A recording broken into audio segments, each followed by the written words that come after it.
Chapter 23. And the whole multitude of them arose, and led him unto Pilate.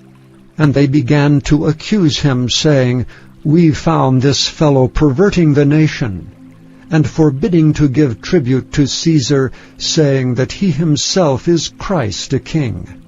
And Pilate asked him, saying, Art thou the king of the Jews? And he answered him and said, Thou sayest it. And then said Pilate to the chief priests and to the people, I find no fault in this man. And they were the more fierce, saying, He stirreth up the people, teaching throughout all Jewry, beginning from Galilee to this place.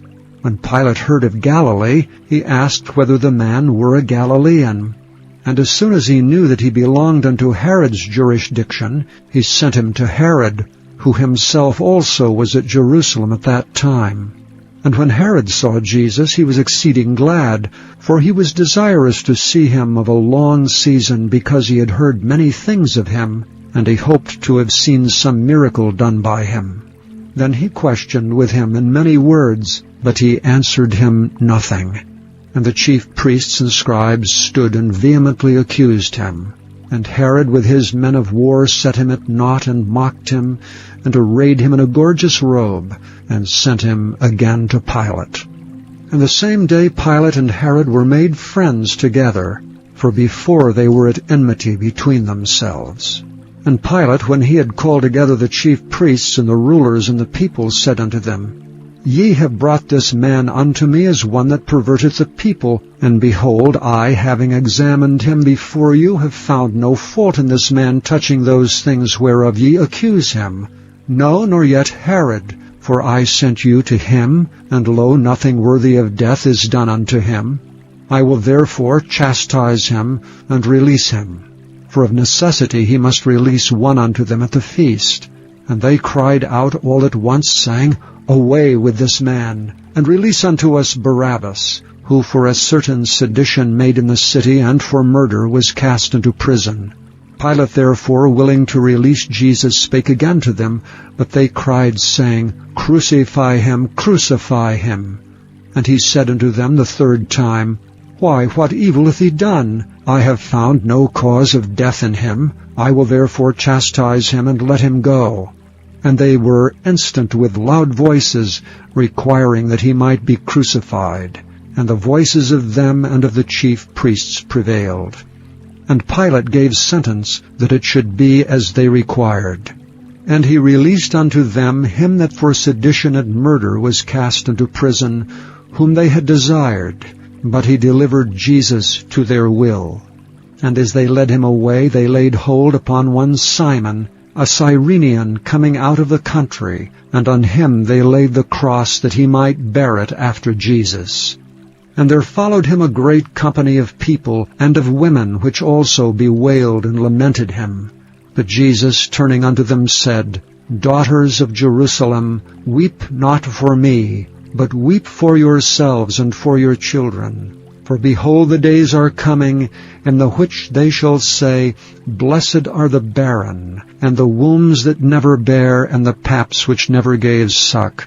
Then shall they begin to say to the mountains, Fall on us, and to the hills, Cover us. For if they do these things in a green tree, what shall be done in the dry? And there were also 2 other malefactors led with him to be put to death. And when they were come to the place which is called Calvary, there they crucified him and the malefactors, one on the right hand, and the other on the left. Then said Jesus, Father, forgive them, for they know not what they do. And they parted his raiment, and cast lots. And the people stood beholding, and the rulers also with them derided him, saying, He saved others, let him save himself, if he be Christ, the chosen of God. And the soldiers also mocked him, coming to him and offering him vinegar, and saying, If thou be the King of the Jews, save thyself. And a superscription also was written over him in letters of Greek and Latin and Hebrew, This is the King of the Jews. And one of the malefactors which were hanged railed on him, saying, If thou be Christ, save thyself and us. But the other answering rebuked him, saying, Dost not thou fear God, seeing thou art in the same condemnation? And we indeed justly, for we receive the due reward of our deeds, but this man hath done nothing amiss. And he said unto Jesus, Lord, remember me when thou comest into thy kingdom. And Jesus said unto him, Verily I say unto thee, Today shalt thou be with me in paradise. And it was about the 6th hour, and there was a darkness over all the earth until the 9th hour. And the sun was darkened, and the veil of the temple was rent in the midst. And when Jesus had cried with a loud voice, he said, Father, into thy hands I commend my spirit. And having said thus, he gave up the ghost. Now when the centurion saw what was done, he glorified God, saying, Certainly this was a righteous man. And all the people that came together to that sight, beholding the things which were done, smote their breasts and returned. And all his acquaintance, and the women that followed him from Galilee, stood afar off, beholding these things. And behold, there was a man named Joseph, a counselor, and he was a good man and a just. The same had not consented to the counsel and deed of them. He was of Arimathea, a city of the Jews, who also himself waited for the kingdom of God. This man went unto Pilate, and begged the body of Jesus.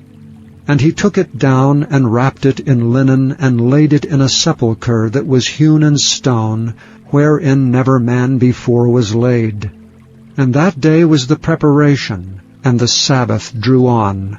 And the women also which came with him from Galilee followed after, and beheld the sepulchre, and how his body was laid. And they returned, and prepared spices and ointments, and rested the Sabbath day according to the commandment.